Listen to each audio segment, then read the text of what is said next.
So DNOW just closed this massive transformative merger with MRC Global, right? This was supposed to be their victory lap, creating an absolute industry giant. But that's not what happened. Instead, their fourth quarter results sent the stock into a free fall. We're going to break down exactly what went on here. So picture this. It's February 20th, before the opening bell. DNOW drops its numbers, and the market's reaction? It was absolutely brutal. By the end of the day, the stock was down a staggering 19.1% on heavy volume. I mean, just a massive chunk of value wiped out in a single day. So you have to ask, right? How does a deal that promised so much, we're talking huge scale, more diversification, tens of millions in savings, how does that lead to one of the worst days in the stock's recent history?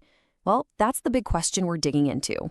Okay, so the chaos really started right at the top with the headline earnings numbers. The market was expecting one thing, and while DNOW delivered something else entirely. Okay, let's look at the actual numbers, because this is where the story starts. Revenue came in at $959 million. The street was looking for almost $988 million. That's a big miss. We're talking $29 million short. And yeah, the adjusted earnings per share only missed by a penny, 15 cents versus 16. But, a penny miss on its own, not the end of the world. But when you see it next to that huge revenue gap, that's when you know something deeper is going on. What this quarter really comes down to are two totally opposite stories that are just battling it out for control of the stock.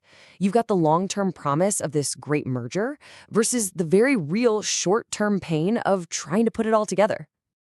The bull case is pretty simple, and it's compelling. You create this undisputed industry leader, and you unlock $70 million in cost synergies. Management even felt confident enough to raise their year-one target from $17 million to $23 million. That's the dream. The bear case? Well, that's the nightmare reality of a crippling system failure during the integration that's just casting a shadow over everything else. And you don't have to take my word for it. The CEO, David Trinsky, said it himself. He admitted on the earnings call that the integration of the U.S. legacy MRC ERP system was, and I'm quoting here, a much heavier lift than previously known. I mean, wow. This wasn't just a small glitch, you guys. This was a massive disruption to their core business. Everything from taking an order to actually helping the customer. Now, to be fair, management isn't just sitting around. They laid out a pretty clear four-step plan to fix this mess. They've got DNOW's own IT teams on it. They've added over 200 people in the field to help customers. They're pushing some work back through DNOW's older, stable systems, and they're trying to speed up moving key locations onto their better SAP system. So all of these operational headaches led directly to maybe the single most damaging thing for investors, a complete and total lack of clarity about what's coming next.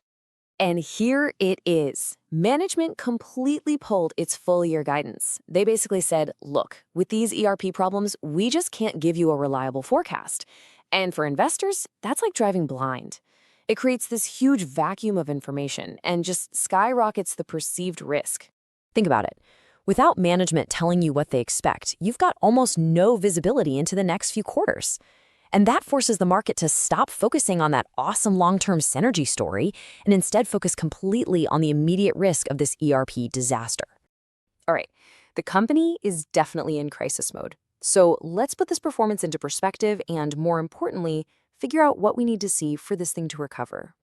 This chart just says it all, doesn't it? The broader energy sector, the XLE, had an amazing year, up over 23%. Meanwhile, DNOW lost nearly 20% of its value in one day. We're talking about massive underperformance, even while the rest of the industry was booming. So what's going to turn this ship around? Well, there are three key things to watch for. Number one, real tangible proof that the ERP system is fixed and working properly. Two, they have to hit or beat that new, higher $23 million synergy target for year one. And three, this is the big one, they have to reinstate their full-year guidance. That would be the signal that they finally have their arms around the business again.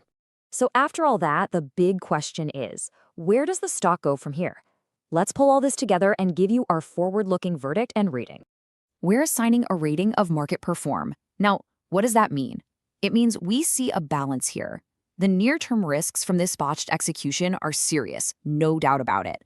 But the long-term value they could unlock with this merger, if they can get it right, is just as significant. So here's our thesis.